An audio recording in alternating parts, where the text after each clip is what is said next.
That's Nick. And that's Joseph. And today we're here to talk about episode 1 of 9 Perfect Strangers, the limited 8-episode series, which is premiering on Hulu August 18th. 2021, with episodes unspooling thereafter. All 8 are directed by Jonathan Levine. In many regards, it's a reunion of the Big Little Lies team. It's based on a novel by Liane Moriarty, the same author, adapted partially by David E. Kelley, of Big Little Lies, and of course starring Nicole Kidman, and produced by Bruno Papandrea. Oh, I didn't know the Big Little Lies connection. Yeah. This will be something new for us because we're going to make videos for each episode and then drop them when the episode airs. Mm-hmm. So we'll see how that goes. I just watched the trailer. Okay. So I've already watched 2 episodes. Well, I had to lobby you to watch this, actually. Because I do really like Nicole Kidman, which is kind of my main interest in that, but I thought it might be something that could be appealing. Well, so I agreed. Didn't watch the trailer, just watched it after 2 episodes, and the trailer makes it seem like more of a heartwarming, like these people are going to sort of have a full circle moment. Mm-hmm. I don't know. Based on the first 2 episodes, I don't feel that way, but let's get into it. So, episode 1, we're introduced to a retreat called Tranquillum. Mm-hmm. That episode title is Random Acts of Mayhem. The episode is titled Random Acts of Mayhem. So Tranquillum is a retreat somewhere out there, somewhere in the woods. Because we don't know where, right? It's not explained. No, it was shot, this shoot, they had to uproot it, and it shot in Australia due to COVID. Which might explain, I think, some of the reasons for how it looks. The sparseness of it, perhaps. Oh, sure.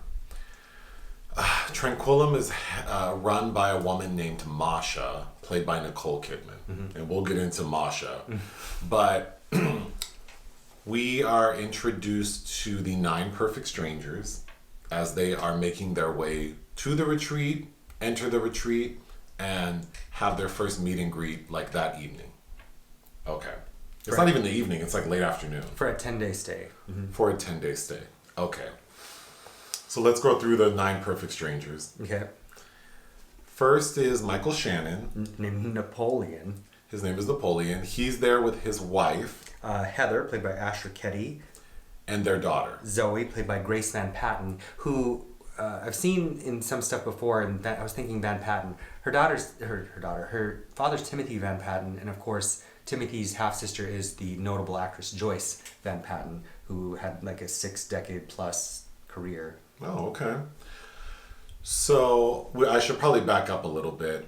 We sort of, in episode 1, understand that Tranquillum and Masha is hand-choosing guests. It's that she are described in a way that makes a perfect cocktail. So each person is supposed to have some sort of baggage, like something that they're working on. Something should be wrong with them, right? So with Michael Shannon and his family, we learned that Zoe, who's 21, mm-hmm. she had a twin brother, mm-hmm. and he stopped living, as she says, when he was 18. So this weekend that they're at this 10-day retreat or whatever. Wellness retreat. Is like his birthday, their birthday. He would have been 21 as well. So there's a lot of grief and trauma surrounding that. Michael Shannon's character is a very affable, loquacious man. Mm-hmm. He's a school teacher. His wife seems very affected. And we find out that he is on this trip with his family at a very deep discount. Mm-hmm. Okay. Next is a couple. Ben and Jessica, played by Melvin Gregg and Samara Weaving. So Ben, we're assuming he's rich because he looks like money and he's driving a Lamborghini Roadster to the retreat. And the Samara Weaving's character, she's like a social media influencer. Mm-hmm. Like we meet her taking video to post online. She's a beautiful lady. They're there because she thinks there's something wrong with their marriage. Okay. Next is Melissa McCarthy is Frances. Frances is a novelist, like a successful novelist. Like However, a romantic novelist. on her way to the retreat, she gets a call from her agent saying, yeah, the publisher doesn't like your latest book. They're not going to go with it. They're going to buy you out of your contract. So she is upset. In addition to that, she was catfished by some man who's played by her actual husband. Ben Falcone. Who sort of toyed with her heart and stole money from her. So she's kind of a wreck as well. Then we have Bobby Cannavale. Bobby Cannavale plays a character named Tony. That's right, his name's Tony. He appears to be a rich guy, but he's like very Schlubby. Yeah, very casual. He's kind of an asshole. What's important about him is, beyond being estranged from his family, two of the strangers recognize him, like as if he were famous or notorious in some way, but he downplays it. And he has a problem self-medicating. And he's addicted to drugs and alcohol. Then we have Lars, played by Luke Evans. Yeah. Luke Evans. He's like a power gay, like, very well put together, seems to have like a high level job and money.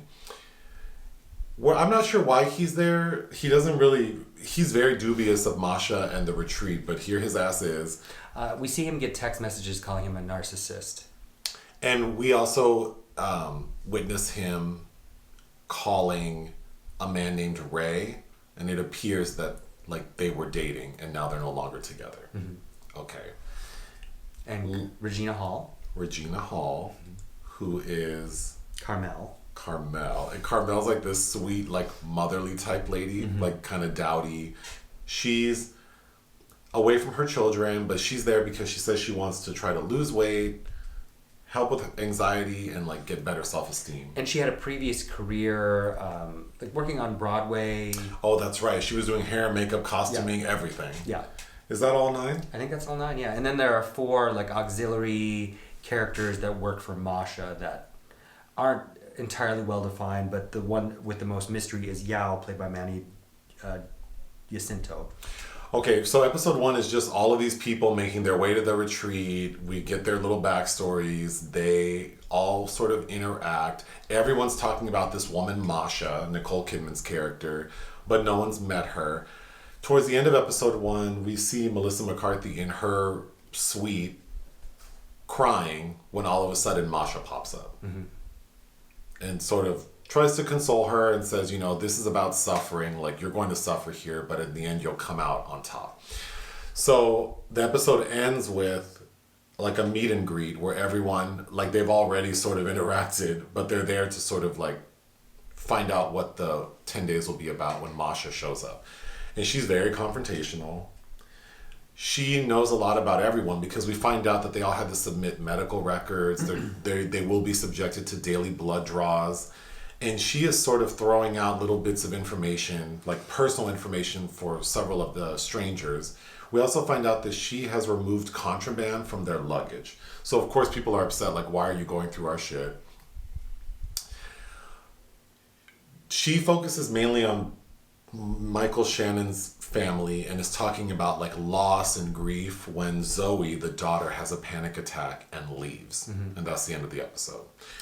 Kind of. It ends kind of cryptically with Masha saying, this is Tranquillum, I mean to fuck with all of you. Yeah. And mic drop, I guess. Yeah. Okay. So I just have a few notes. First off, when they all arrive this felt very like M. Night Shyamalan to me. Well, I wrote down a few things. Yeah, because they make them all customized smoothies, which is what Shyamalan just did in his recent movie Old, where it's like this based on your medical record and your body mass, your BMI. So do not share them. They're specifically for you. So there's that, but also all of these characters just seem like there's something off, especially Masha, because Masha's supposed to be Russian. And the backstory for Masha is that she immigrated to the United States from Russia, and she worked her way up to be a C-level executive. So she had this kick-ass career, super high pressure, burning the candle at both ends, partying, all the things, having sex, and because we get flashbacks. Seeing her. She liked club. Yeah. When one night she is assaulted and shot in the chest. So that's why we see a scar on her chest. And she was pronounced clinically dead. When an EMS worker, played by Manny Jacinto, resuscitates her. So he saved her life, and now he works for her at the retreat. So now she's, I don't know, because she saw death, now she wants to help people in life. But that's kind of her thing, which now she thinks she's like some sort of guru. Which probably this verbiage in the script about stop living, I think will come back, obviously. Well, Nicole Kidman's Russian accent is... It's pretty bad. She sounds like Celine Dion to me. I feel like we need to make it through all 8 episodes to find out that hopefully she's not really Russian. Actually Russian, because it's pretty bad. Because I think actually, I mean, if they're gonna if it turns out that she's actually Russian, I think Katya, the drag queen, would have made a better Masha. I think there are a lot of Russian actors. No, I know, but it's just so ridiculous if it's actually. It reminded me of Vanessa L. Williams' French accent in that Tyler Perry movie. Is it Temptations, Confessions of a Marriage Counselor? Where that's right. She's supposed to be French, and then it's revealed her character's lying. Or Kevin Bacon in Beauty Shop. Oh, that's right. Yeah. He's supposed to be German in that. So to wrap it up, on my end, I think if I weren't like making videos for this series, I probably would give up after episode 1. It's not so. Besides David E. Kelley, John Henry Butterworth is on the script, who wrote like Get On Up, and strangely a Philip Grandrew film I really like called Despite the Night, and Samantha Strauss. But yeah, the writing is pretty clunky, trying to sell this kind of black comedy about these terrible people. Most of them are terrible people. But it's weird because it is clunky. It's not super funny. Bobby Cannavale and Melissa McCarthy have a lot of tension, which I feel like is going to turn into sexual tension. But it's just like they're kind of being assholes to each other, which is not necessarily pleasant to watch, but not awful enough to be jarring. Then some of the characters are fine, like the rich, young, attractive couple. Like the black guy, he just seems very regular. And my favorite character so far is Samara Weaving. Mm-hmm. Jessica. Which is funny because she's supposed to be this vapid person obsessed with social media. But that character and the actor portraying her seem the most authentic. Yeah, I agree. And she's also captivating in a way that it's like Margot Robbie mixed with Denise Richards. Yeah. The way she's made up in this, but so I like the the dark comedy component of it is missing for me in episode 1 because half of the characters seem like nice enough people, and then a couple of them seem hurt, and then the rest seem like assholes. Yeah, McCarthy and Cannavale just it's funny that the universe is trying to force them as a cinematic couple because they already played that in Super Intelligence, and aren't they together in that movie she did with Octavia Spencer? Isn't he in that as well? Is he? I don't Thunder recall. Force or I don't whatever. recall. But again, it very much is this formula of getting all these strangers together and throwing them in a remote, isolated locale. I thought of several things, including Gore Verbinski's A Cure for Wellness from several years back. But mainly, it was kind of giving me that hokey feeling of House on Haunted Hill, the original with Vincent Price, where those strangers all have to go stay in this haunted castle, and if they survive the night without being frightened or dying, they inherit this part of this will, but they're all strangers. Oh, what you had alluded to was the retreat. It's a beautiful, the locale is beautiful, lush greenery, woods. The actual structure that everyone drives into is ultra modern, ultra luxe, but it's not very big. And when we see the characters out on the grounds, it just looks like they're wandering around hiking. Mm-hmm. So maybe because it was shot during COVID, they didn't have access to a lot, but it feels very sparse. There are 9 people, but they only need 6 rooms. So it just feels like, is this place big enough? Because they also have they need to have the dining and the meeting areas. The staff need somewhere to stay. They have a spa area. The building that we see doesn't seem that large. Well, and for the level of enigma that is surrounding Tranquillum, there's a lot that doesn't make sense because all these people are kind of really at each other's throats going in, and they're all supposed to be kind of traumatized or suffering from something. So this not very well controlled environment seems very triggering, and it seems imperative that these people stay, but right away you make it so that they immediately want to leave. Oh, and I mean, I'm a nobody, but even someone like me would be like, okay, you want my medical records? Oh yeah, they're drawing. You want to draw my blood daily? And no. You're going to take my cell phone? And no. But they don't have a standard operating procedure for everybody. So Luke Evans gets his blood drawn right away, but they kind of have to sneak attack Melissa McCarthy. Right. And then they have to sign this contract that says they can't post anything on social media. But that's how we meet Samara Weaving. That's exactly what she's doing or trying to do on the way there.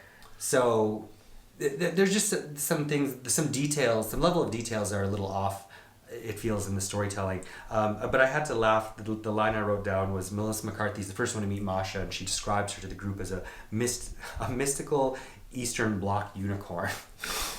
That sounds about right. But I think she's beautiful and ethereal and captivating, but the accent work is very distracting. Well, and we get a lot of close-ups of Nicole Kidman. As if she's daring us to find a wrinkle. And you can't. No, she looks... She is smooth like Gary Coleman. She looks like... Well, she's very pale, and then her wig is... it's a little thin, but she has this long, blonde, wavy hair. There are a couple of scenes where she's in a pool. Is that episode 2? That might be episode 2. Oh, well, we'll get to that later. But yeah, she's of course captivating, and if you're a fan of hers, I mean, you will definitely want to see this. But that's what kept my attention. Episode 1 was getting to see her, because it is pretty crazy that this is like a real human being. Because she doesn't look like a person. But anyway, is that all you have for episode 1? Mm-hmm. Okay, see you later. Bye. Bye.